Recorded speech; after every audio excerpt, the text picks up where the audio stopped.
Hello YouTube modelers, welcome back to my channel. I want to thank all my subscribers and viewers. So in starting this Aurora Aston DB4, I just want to point a few things out because now that I look at it in greater detail,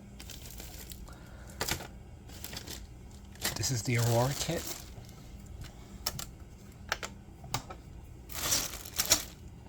This is the later monogram kit. It's the same mold. See how everything's the same? Looks the same. Put it right on top. Same tree. But one thing I noticed was these tires have like a silvery reflection in them. I think they're starting to decompose or break down. The tires are a lot smaller. Here are the new tires. Here are the older versions. Inside diameter seems to be the same. The outside diameter, the new tires are much larger.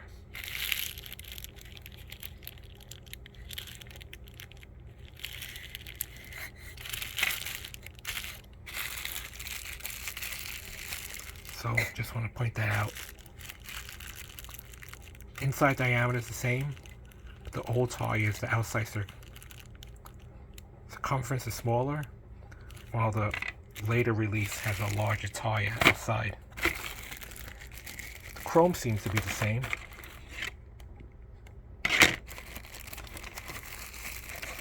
Someone started by painting the red tail lights already. It's the same. Basically same kit except for the trademark.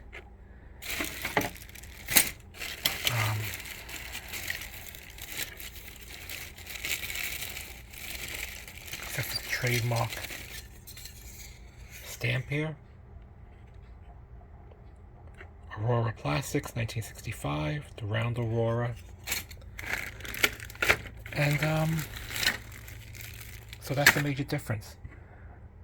The early 65 Aurora has smaller tires, and it's got the stamping.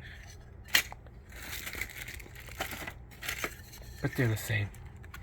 See? Size is the same.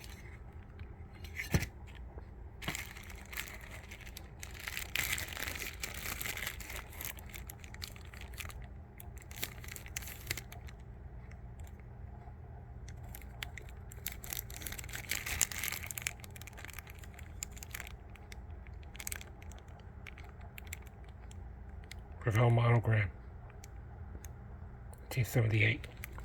So other than that, that's it. So I'm going to go and wash these parts and we'll take it from there. Alright, so all the parts have been washed. I'm waiting for it to dry, so let's take a look at them. All the interior pieces are in red.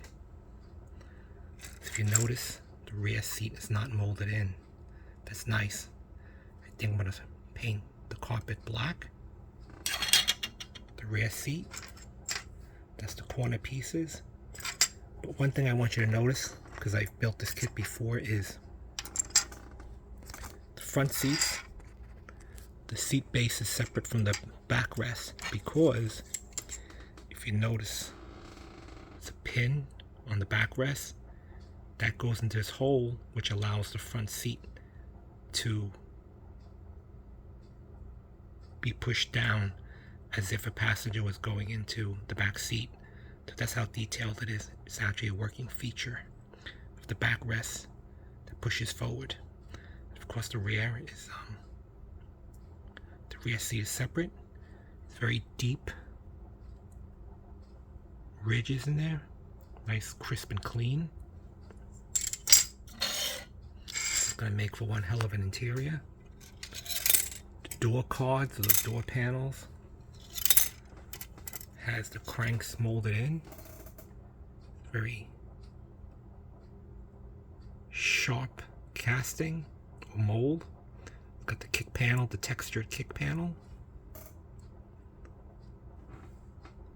That of course is like near the edge.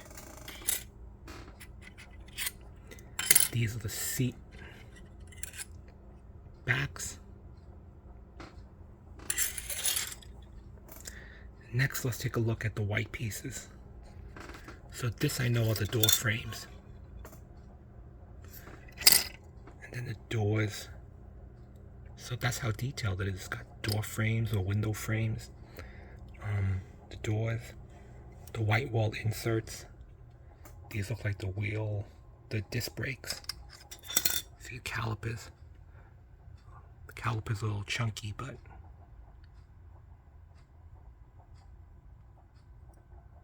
it's pretty nice. That goes below the bumpers. The hood. Nice. There's a notch here because I believe there's a strut that you insert here and it keeps the hood up like a real car. The trunk, I need to clean up. This piece is probably from the tree. It goes in the back here. Now the body, there's a mold line right here. See the mold lines? I have to sand that down. And I just noticed what may be a fracture, possibly a crack right here. You see this line?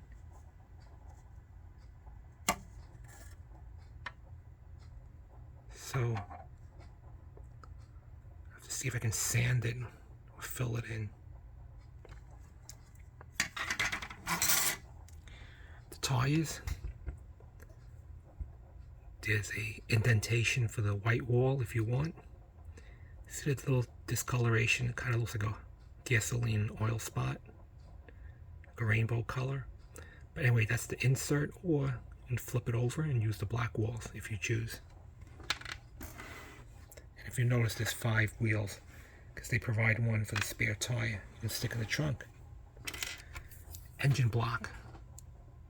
Look how nice, crisp, and deep the detail is. There's some pretty good detail. The pipes, it's inline 6. Tailpipes. See how nice the mold is? No flashing. Smooth black plastic.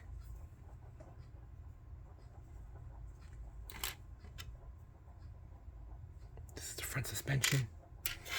More front suspension. I think that's the timing chain cover. More exhaust pipes.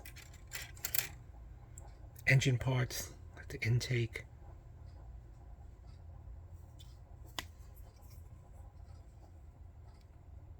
These are the rear arms. The other half of the engine block. Is it rack and pinion or something? Drive shaft, firewall, some more small engine parts. Of course, the luggage. They give you luggage to stick in the trunk like you're going away on a weekend. Pretty detailed, the handle, the locking mechanism. More luggage. Looks like 4 pieces of luggage. These are all halves. Some kind of radiator or intercooling. Anti-sway bar, stabilizer bar, coil springs. The A-arms for the suspension. Pretty good detail. Axle. Not bad for a kit made in '65. Even by today's standards, it's pretty detailed. Now, if you notice, this is the trunk. By heart, I think this is a little shelf that you stick in. So you insert the tire in here and you put the luggage on top. Steering wheel. More engine parts. Dash.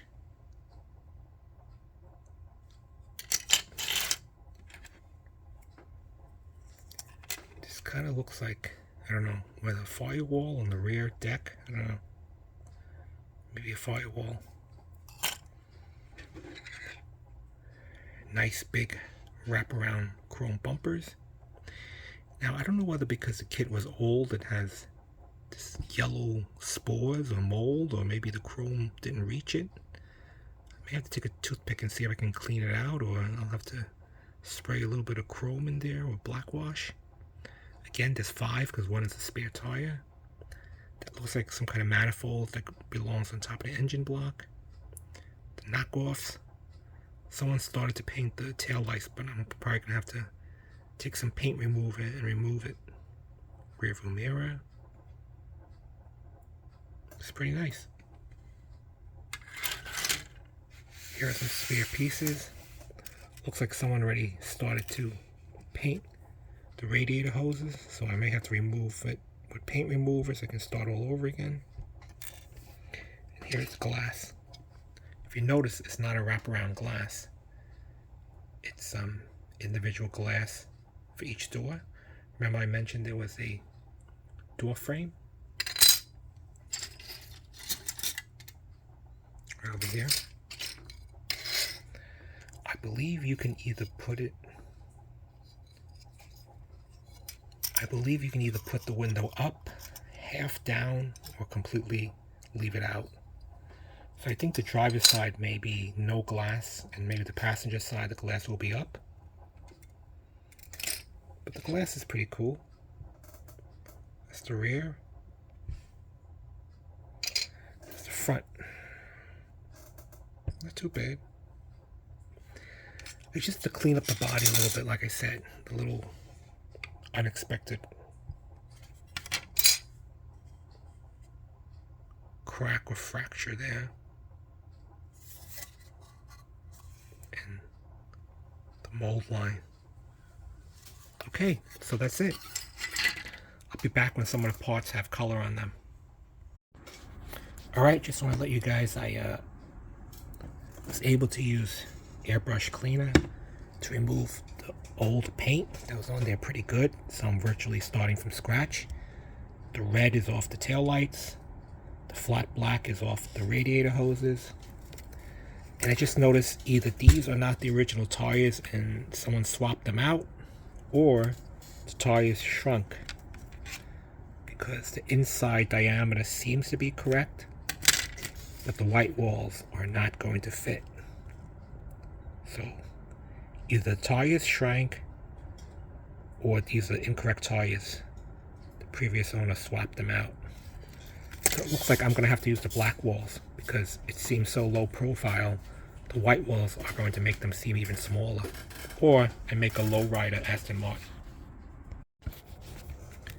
Just want to point out that some of the part numbers are in individual little plastic tabs instead of the tree, so that's pretty interesting. Alright, I just remembered that I did not show you guys the full instruction manual, so here it is. Small little booklet.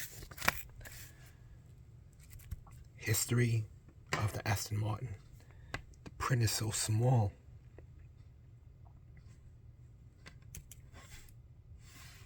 Pretty interesting.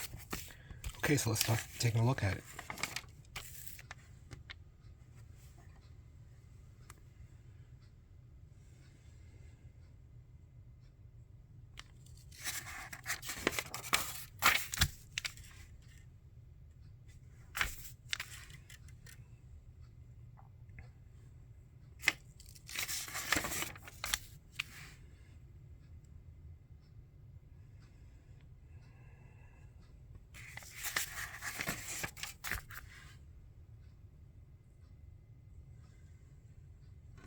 The old rusty stapler.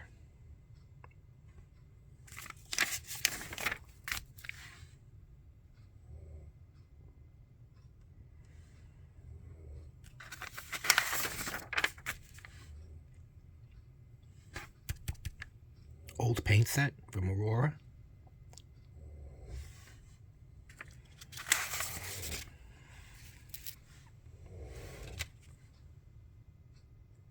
Full line of products.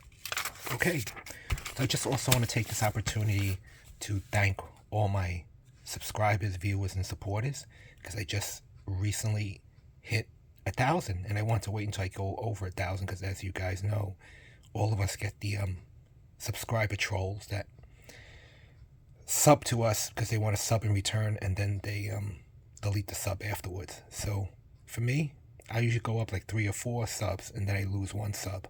So you guys know how it is. So that's why I wanted to wait before I announced it. But anyway, so I'm over 1K, so I just want to thank everyone for supporting and watching my channel. The parts have been painted, as you can see. So as the sub assemblies are done, I will make a video of that.